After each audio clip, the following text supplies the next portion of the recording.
Okay, deep breaths.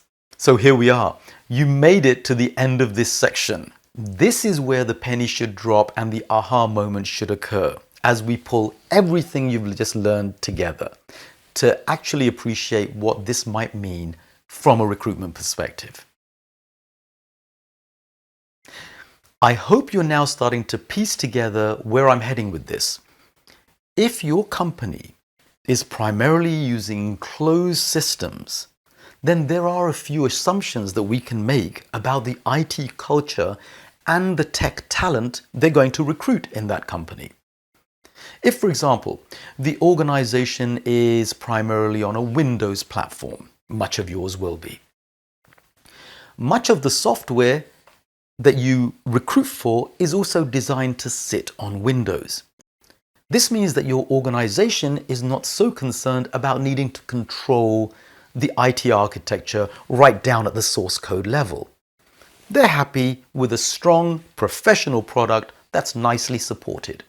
They're happy to use the system that Microsoft provides, and they will hire Windows administrators to take care of that system. Now, don't get me wrong, Windows administration can get really sophisticated and hairy if it's a huge organization that they're looking after.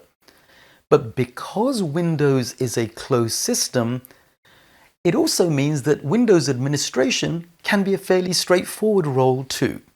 And that's one of the beauties of a closed system. Not all of us want to be tinkering and tampering with IT at the lower level. And closed systems are designed not to be tampered with too much. The administrator, the Windows administrator that you recruit, can do much of the tweaking at the interface level through a lovely, user-friendly control panel. There isn't a huge amount of creativity needed in problem-solving Windows admin problems on the whole. Because, of course, there's only a certain level of maintenance that you can do on your own before you hit the locked stuff. So what this means as a rule of thumb is that you don't need to be overly technical to be a Windows administrator in a small Windows-based environment. The qualifications are fairly straightforward, and there are a plethora of institutes around the world offering the MCSA qualification to young bright things who want to get into IT administration. That's not to say that a Windows environment is any less sophisticated or technically less effective than a Unix environment.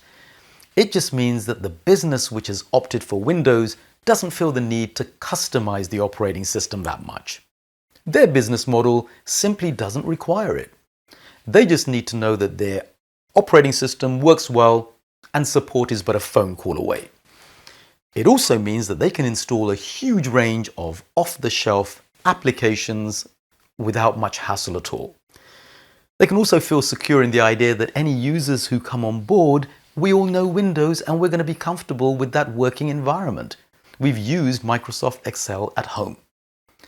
And so they can hire people who seamlessly blend into the working environment.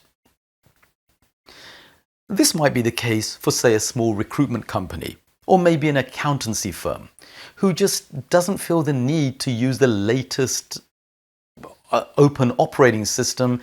They just want to be able to use the off-the-shelf accountancy software that was designed to work well on Windows.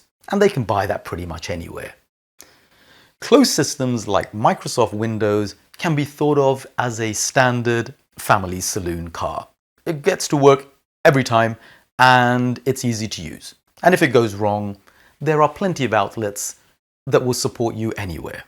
On the other hand, let's think about open systems and the people who look after them, such as a Linux administrator.